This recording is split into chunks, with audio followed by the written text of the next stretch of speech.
இப்போ reverse process பார்க்க போகிறோம். நல்லா பாரு, என்கிட்ட எக்ஸு கொடுத்தாங்கன்னா நான் இந்த எக்ஸை என்ன பண்ணேன், டிஃப்ரென்ஷியேட் பண்ணேன். டிஃப்ரென்ஷியேட் பண்ண என்ன வந்துச்சு, இந்த வெலாசிட்டியை நான் என்ன பண்ணேன், டிஃப்ரென்ஷியேட் பண்ண என்ன வந்துச்சு, ஆக்சிலரேஷன். கரெக்டா?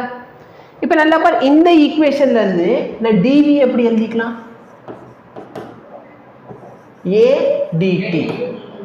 அப்போ டிவிக்கு பதிலா இதை நான் இன்டெகிரேட் பண்ண சேஞ்ச் இன் வெலாசிட்டி. அப்போ final velocity minus initial velocity is equal to integral of A டிடியா.